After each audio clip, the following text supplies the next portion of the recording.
Ya, pemirsa, perdagangan di Bursa Efek Indonesia baru saja ditutup dan kita akan membahasnya bersama analis BNI Sekuritas. IHSG akhir pekan ditutup melemah di level 5.995. Untuk membahas lengkapnya kita telah terhubung dengan William Siregar, analis BNI Sekuritas. Mas William, selamat sore. Selamat sore. Ya. Oke, Mas William, melihat penutupan perdagangan pada hari ini di level 5.995, bagaimana analisa Anda? Jadi memang kita melihat bahwa penurunan indeks pada akhir April itu memang sudah diekspektasikan gitu ya, karena saya pikir investor masih kurang katalis ya untuk melihat indeks lebih baik lagi selama di bulan April ini gitu. Jadi saya pikir sebelum memasuki bulan Mei yang dimana biasanya tagline-nya selalu sell in May and go away, ya market lebih cenderung untuk sebagian besar mengakumulasi profitnya. Jadi saya pikir adanya taking profit ini sebagian besar jadi alasan kenapa market hari ini mengalami penurunan seperti itu. Masih terkait dengan taking profit, jadi sentimen atau katalis apa yang kemudian mempengaruhi pergerakan indeks, baik itu negatif maupun juga positif?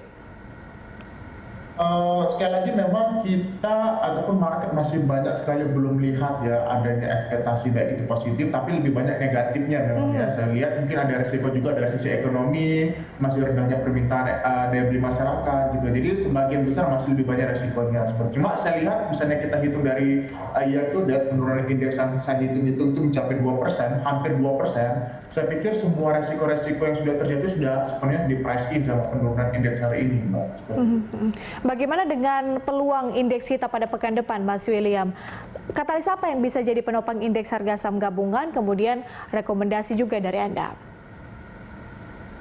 Yang pastinya seperti ini, kita melihat bahwa minggu depan itu cukup ada jadwal penting, jadwal ekonomi penting, seperti misalnya kita melihat adanya laporan GDP kuartal 1 pada tanggal 5 Mei, lalu laporan inflasi pada tanggal 3 Mei, gitu, yang benar-benar akan mencerminkan bagaimana kinerja kuartal 1 ekonomi kita. Nah, memang secara garis besar kita sudah melihat bahwa Sri Mulyani sudah memprediksikan masih akan minus ya, di rentang minus 1 sampai minus 0,1%.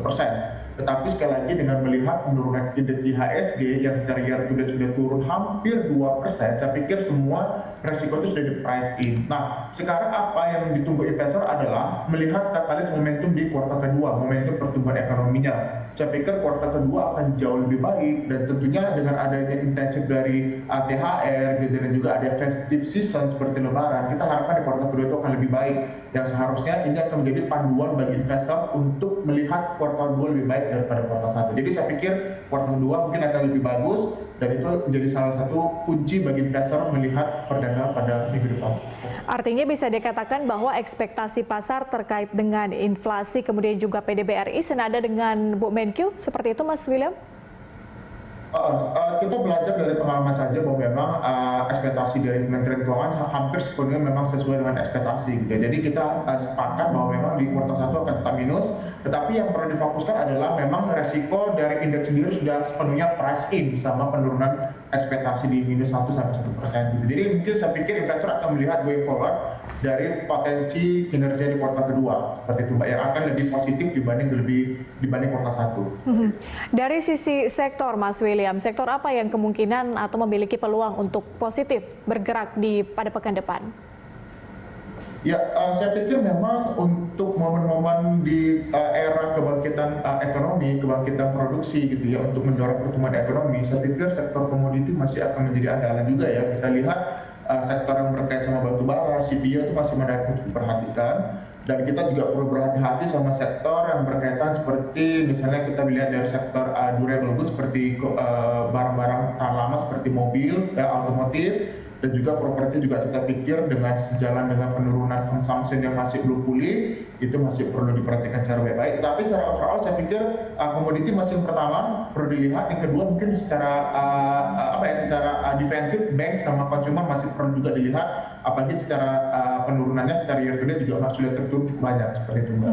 Baik, komoditi dan juga bank dan juga consumer masih bisa diperhatikan oleh pelaku pasar. Selanjutnya Mas William, kalau kita berbicara soal level psikologi dari IHSG kita, apakah pada pekan depan Anda melihat masih akan tetap berada di level 5.900-an ataukah bisa kembali rebound ke level 6.000? Saya pikir market akan berusaha untuk mempertahankan level psikologis indeks kita di level 6.000, Mbak, ya, sambil menunggu katalis-katalis yang lebih positif, terutama dari pertumbuhan ekspektasi di kuartal kedua. Jadi saya pikir mungkin level 6.000 pasti ke depan, tapi mungkin tidak akan lebih dari level 6.200 sampai kita melihat adanya momentum katalis yang positif nantinya seperti itu. Artinya akan bertahan mungkin di level sekitar 6.100, 6.200 seperti itu ya Mas William ya?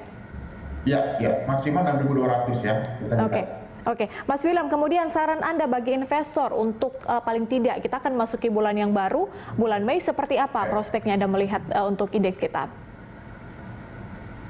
Memang kalau saya bulan Mei sendiri, seperti yang sudah saya sebutkan di awal, sell in May and go away itu akan menjadi salah satu titik kunci ya bagi investor. Ya, mungkin banyak investor akan kurang bergairah melihat indeks di bulan Mei atau lebih banyak profit taking, tapi kami melihat bahwa sebenarnya bulan Mei ini menjadi salah satu kunci bagi investor untuk membeli ataupun buy on dip, ya, beli di saat harga lagi turun, karena kita lihat seiring dengan potensial pertumbuhan ekonomi kuartal 2 lebih positif, terus program vaksinisasi yang memang cukup bagus progresnya, di mana tadi saya lihat beritanya sudah 74 juta dosis di bulan April sudah dikirim, itu akan menjadi salah satu kunci pemulihan ekonomi di kuartal kedua. Jadi saya pikir di bulan Mei akan menjadi momentum paling bagus bagi investor untuk merealisasikan pembelian yang maksimal di indeks saham kita yang masih menyimpan beberapa katalis yang menarik.